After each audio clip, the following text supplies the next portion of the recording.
নমস্কার বন্ধুরা, আমার একটা নিউ ব্লগে আপনাদেরকে স্বাগত জানাই। তো সন্ধ্যা আরতি হবার টাইম হয়ে গেছে, পণ্ডিতজি চলে আসবে। তো তার আগে আমাদেরকে মায়ের আসন, মায়ের জায়গা পরিষ্কার করে নিতে হয়। তো ভাবলাম তাহলে আজকের এটা আপনাদের সঙ্গে শেয়ার করি যে আমরা সন্ধ্যা আরতির আগে কি কাজগুলো আমাদের করতে হয়। তো চলুন, সবার আগে আমরা সকালবেলা যেসব পুজোগুলো হয়ে থাকে ওর ফুলগুলো আমরা তুলে রাখি।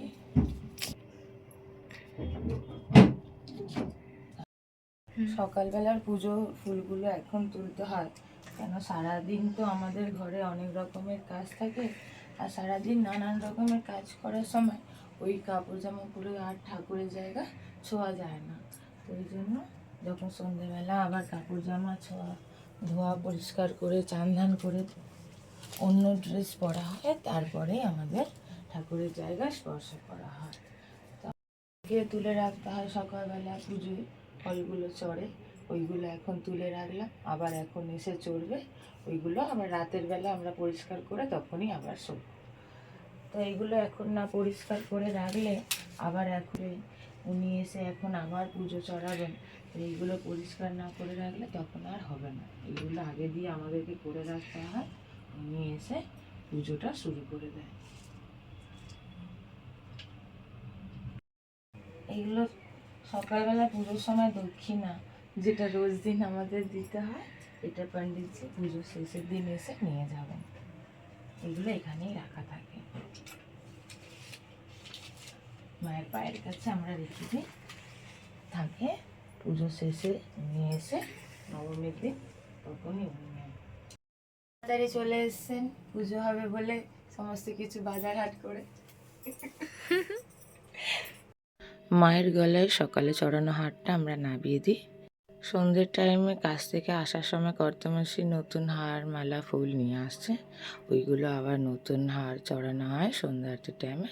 তো বাসি ফুল, বাসি মালা আমরা নামিয়ে সমস্ত ঠাকুরের গলা দিয়ে নামিয়ে রেখে দিই। মাতা রানীর সাথে সাথে আমাদের ঘরে কানহাজি, কুবের মহারাজজি, लक्ष्मी सरस्वती जी, गणेश जी, राम जी और महादेव जी আর মা তারার পা আমরা সব ঠাকুরকে নামিয়ে দিই, সবারই পুজো হয়ে যায়। এই যে সেদিনকার গম আর জব আমরা বললাম যে আমরা ওখানে লাগানো হয়েছে, যার মধ্যে দিয়ে বোঝা যায় যে মাতা রানী কতটা আমাদের পুজোতে পছন্দ হয়েছে। দেখুন আজকে ষষ্ঠী, কিন্তু কত সুন্দরভাবে হরিয়ালি হয়ে গেছে, এতে বোঝা যায় যে মা আমাদের পুজো স্বীকার করেছেন। পুজোর জায়গার কাজ সমাপ্ত, এবার দিয়াটা তৈরি করে দিই, পঞ্চপ্রদীপটাও রেডি করে আমরা রেখে দিই। সমস্ত কিছু আগে দিয়ে রেডি করে রেখে দিই, কারণ পণ্ডিতজি আসলে উনি কথা শোনাবেন, তারপরে আরতি করবেন, তখন পুজোয় বসলে আর কোনো কাজ করব না, তাই আগে দিয়ে সব রেডি করে রেখে দিই।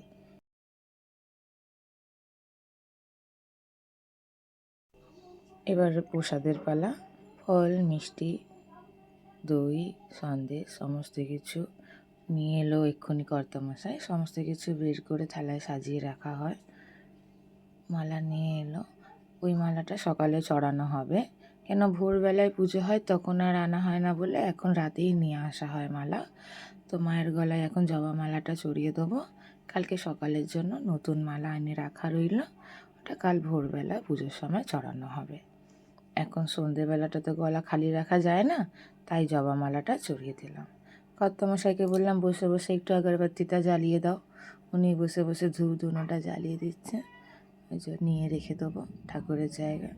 সমস্ত কিছু রেডি করা হয়ে গেল, এবার পণ্ডিতজি আসলে আমরা পুজোয় বসে যাব। ঠিক আছে বন্ধুরা, দেখা হবে আবার একটা ব্লগে। জয় মাতা দি।